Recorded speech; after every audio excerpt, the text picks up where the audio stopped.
pada saat setelah terjadi pembunuhan itu juga di septic tanknya itu dikasih kapur barus, kemudian dikasih daun-daun serai, daun-daunan supaya dia tidak bau. Jadi ini cukup pintar ya Pak ya? Cukup pintar untuk menghilangkan jejak. Orang tua pembunuh dua bocah sempat minta segepok daun serai. Warga temukan daun serai di karung mayat Arjuna. Sony Chaniago, ayah tiri dari PT 17, tersangka pembunuhan dua bocah di Kelurahan Kandang, sempat menunjukkan gelagat aneh sebelum jasad Arjuna 9 dan Abiu 8 ditemuikan. Dituturkan Omar 54, tetangga Sony Chaniago. Sebelum jasad Arjuna ditemukan, Sony sempat meminta segepok daun serai kepadanya. Awalnya Omar tidak terlalu berpikir panjang untuk apa Sony meminta daun serai sebanyak itu. Namun Omar agak terperanjat saat melihat karung berisikan mayat Arjuna di septic tank samping rumah Sony. Ternyata ada daun serai di dalamnya. Saya terkejut waktu penemuan jasad Arjuna di septic tank rumah Sony Chaniago, sebab di atas jasad yang dimasukkan dalam karung itu ada segepok serai.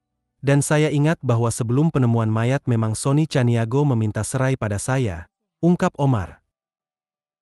Ketiga, orang tua sini ada yang melihat dia tuh bawa serai wangi bapaknya. Sedangkan dalam sumur itu ada serai wangi. Berarti serai ini diambil dari rumah tetangga sendiri, Pak? Bisa jadi. Nah, serainya itu siapa yang ngambil, Bang? Nah, kalau dapat dari info warga, itu bapaknya sendiri. Bapaknya yang minta serai itu berarti, Bang? Bapaknya. Kecurigaan Omar bahwa ada keterkaitan antara saksi Sony dan peristiwa pembunuhan yang dilakukan anak tirinya itu bukan tanpa sebab. Gelagat Omar itu terindikasi menjurus pada keterlibatan saksi dengan peristiwa ini. Dari kejadian itu seharusnya bisa jadi salah satu petunjuk keterkaitan antara Sony dan peristiwa yang dilakukan anaknya, terang Omar.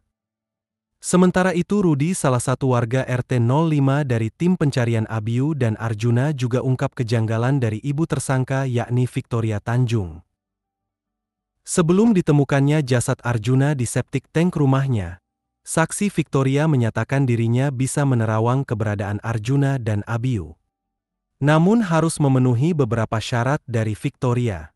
Setelah syarat tersebut diberikan oleh keluarga, Victoria menyatakan bahwa kedua anak tersebut sudah meninggal, dan jasanya hanyut di laut dan memang tidak ada di sekitar rumah korban. Si Victoria itu pura-pura jadi dukun. Dia arahkan kami cari ke sungai. Laut, katanya anak itu meninggal sudah ada di laut, karena kami nggak curiga jadi kami ikuti aja, tutup Rudi.